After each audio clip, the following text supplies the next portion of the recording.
Mga igsuon ko diha ni Kristo, maayong buntag kanatong tanan. Karon Domingo ha, mao ang atong pagtak-op sa ordinaryo nga panahon sa atong kalendaryo sa simbahan.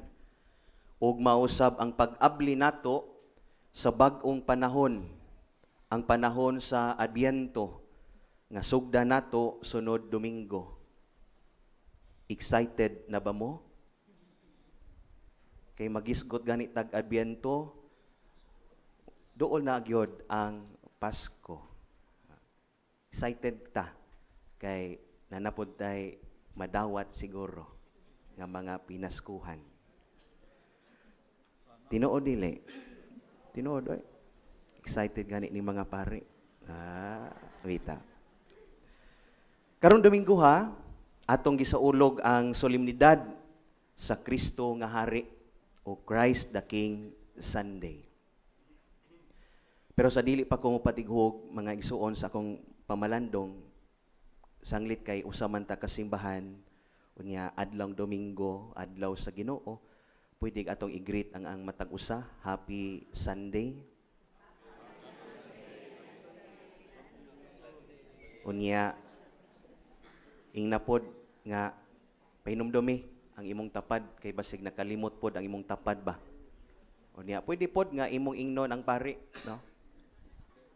Ingna. Si Kristo ra ang hari, dili ta maghari-hari.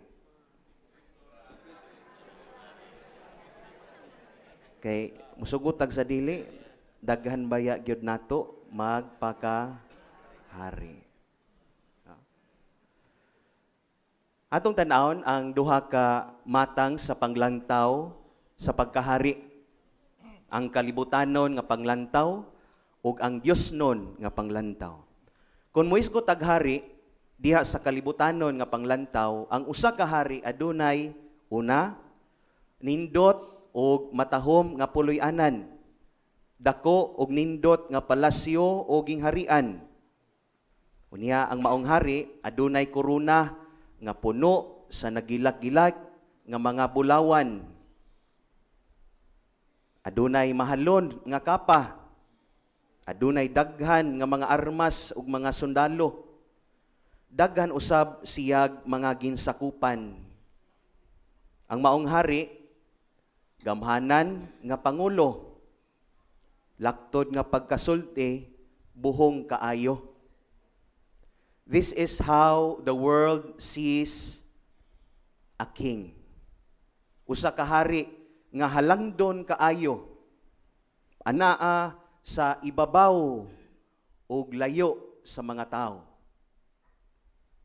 Unsa man pod ang hari diha sa Diosnon nga panglantaw nga mao ang pagkahari ni Kristo.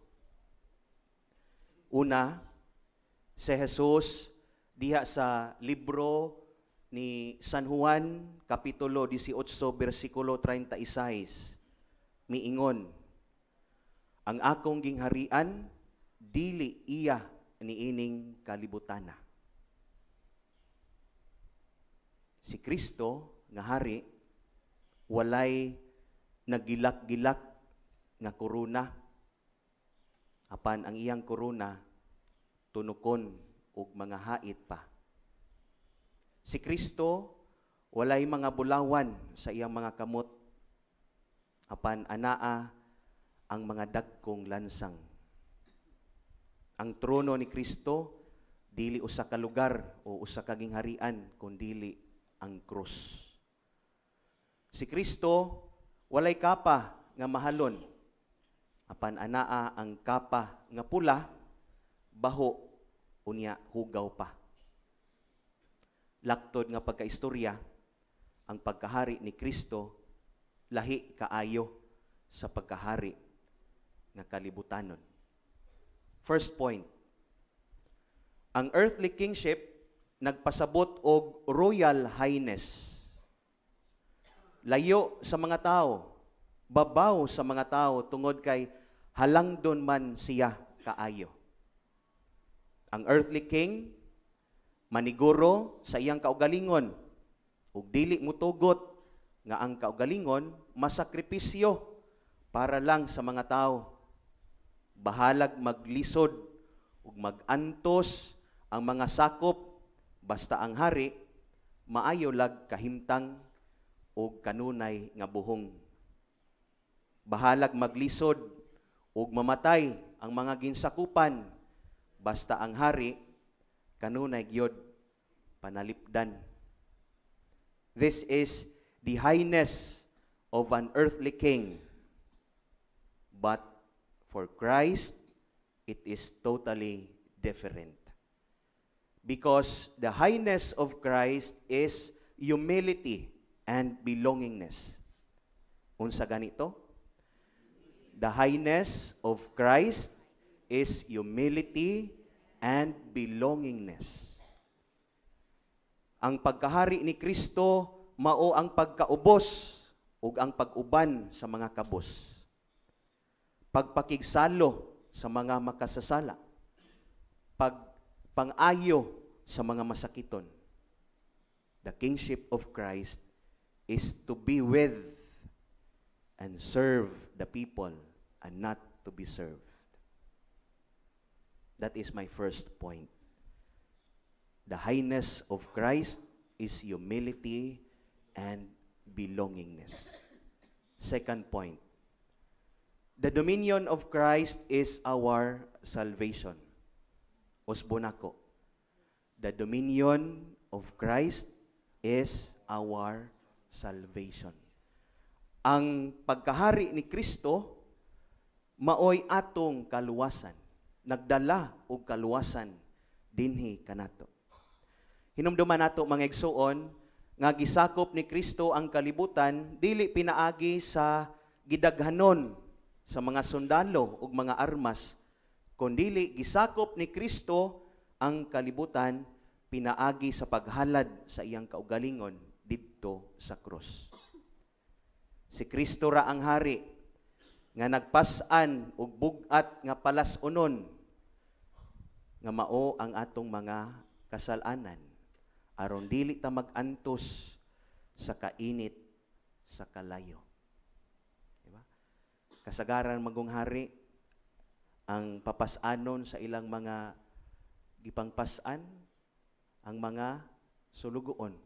No? Nga makakita ta sa mga sulugoon nga nagkagidlay, nagkalisod tungod sa kabugat sa gipasan. Hayahay kayo ang hari. Pero ang atong hari nga si Kristo dili kita maoy nagpasan. Kinsay nagpasan? Siya. Ya dili lang basta-basta nga palas-unon, dili lang bag, mga bagahe, kundi ang atong sala maoy iyang gipasan. Nga unta kita maoy ilansang sa krus, pero wa gyud na mahitabo. Kay gusto sa Dios nga kita hayahay ug haruhay. Amen. Gisakop ni Kristo ang kalibutan pinaagi sa paghatag niya sa mga sakramento aron mahimo kitang iyaha ug mahimong mga sakop sa iyang gingharian sa gugma ug grasya. Hangtod na ay mupili ug mudawat sa mga sakramento, makalingkod ug makapuyo sa Kristohanong pagtuo. Magkadaghan, magkadako gayod ang gingharian ni Kristo. Ang gingharian ni Kristo dili makita pinaagi sa iyang kasikat, gahom, bahandi o gidaghanon sa iyang mga sundalo o mga sulugoon. Kundili makita diha sa kinabuhi sa tao kung puno ba sa gugma ang iyang kasing-kasing. Kung ang tanang mga hari, mga igsuon, mga pangulo sa atong panahon karon mahisama kang Kristo, siguro gyud nga naghari si Kristo dinhi sa atong kalibutan. Pero subo pamalandungon, Christ has not yet reigned in our world, even in our hearts. Pangutan ako nimong tapad, naghari na si Kristo diha sa imong kasing-kasing? Ha? Unsa may naghari diha? Si Kristo o ang kwarta? Bahandi? Kay bisag naata sa simbahanan, naata sa simbahan, posible man nga dili si Kristo mo'y naghari sa tungunahon kasing-kasing. Bisag naata sa simbahan. Kay usahay musuod sa tungunahon o kasing-kasing, asa na po ka ko mangutang?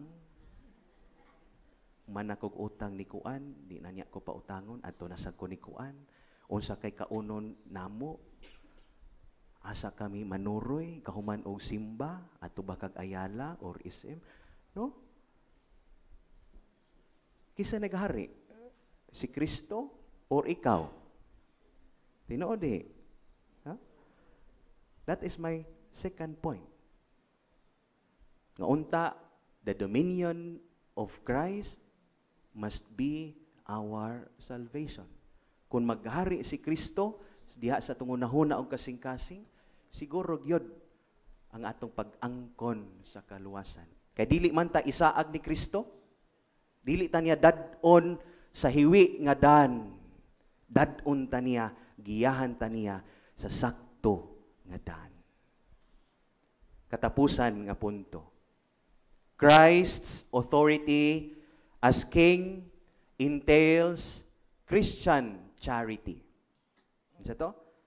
Christ's authority as king entails Christian charity. Sa atong bunyag, gidawat nato nga si Kristo maoy atong hari.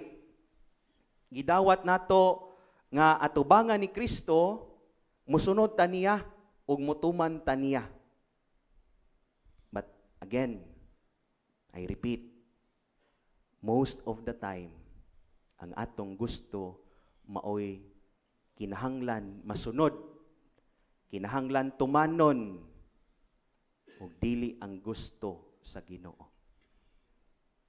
Pangutana, kung mao kini ang mahitabo nga ang mga gusto nato maoy masunod ug matuman, tinuod ba gyud ba kaha nga si Kristo maoy naghari?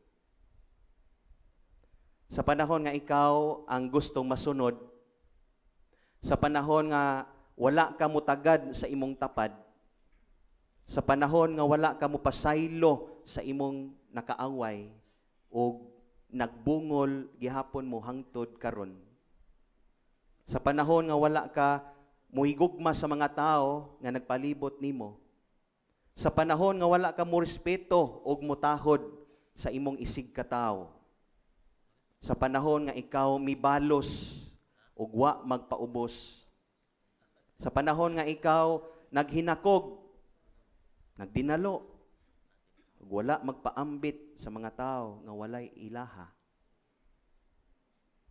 dili si Kristo ang naghari. Dili si Kristo ang atong gisunod. Kung dili kita maoy naghari-hari. Kay gusto man ta kitay masunod, kitay matuman. Dili ko magpasaylo ana niya. Ya kanunay nagpahinumdom nato ang Ginoo, kinsa tong magpasaylo, pasayloon usab nako. Amen. Mga igsoon, kining maong mga kinaiya, kung anaa ni sulod sa ato ang mga kahiladman, again, it is not Christ that reigns in our hearts. Siguro, wala tay katungod nga moingon ta nga Kristiyanos ta, kung ang atong kinabuhi, sukwahi ug supak sa kinabuhi ni Kristo. Adunay panultihon bitaw, don't profess that you are a Christian if you live the otherwise. Ano sa to? Don't profess that you are a Christian if you live the otherwise. Nanindot na nga kanunay natong tan-awon, i-evaluate, pamalandungan nato ang atong kinabuhi. Sa adlaw nga Domingo, kita Kristiyano kaayo. Apan Lunes hangtod Sabado, magkinabuhi ta nga murag walay Ginoo. Nga mura bag ang Ginoo kutob lang sa simbahan. Si Kristo kutob lang sa simbahan. Wa nato dad-a si Kristo diha sa eskwelahan o diha sa mga trabahoan. The way we treat with our employees. The way we treat with our co-workers. Mao na mga igsunon sa may hagit. Nga dili lang kutob sa pagdawat nga si Kristo hari diha sa atong kinabuhi. Ato nang ipakaylap. Ato nang isabuwag ngadto sa uban ang pagkahari ni Kristo. Mao na nga ang hagit makita unta ang pagkahari ni Kristo diha sa atoang kinabuhi ug mga kinaiya. Una tang nakasinati sa gugma ni Kristo, una tang nakasinati sa pasaylo ni Kristo, una tang nakasinati sa pag-ambit ni Kristo. Then we allow others to experience what we experience from Christ our King. Katapusan na ni. How to influence people towards Christ, towards God. Be a good influencer. Be a good influencer. Daghan ra bang mga influencer karon? That are not good influencers. How to be a good influencer? Remember the word hari. For you to be a good influencer to your family, to the people that surround you, remember the word hari. Letter H. Always humble yourself. Letter A. Always eliminate anger in your life. Letter R. Always respect other people. And letter I. Always remember your identity as Christian. That makes you a good influencer. If you humble yourself, if you eliminate anger in your heart, if you respect others, and if you always remember your identity as Christian. Amen.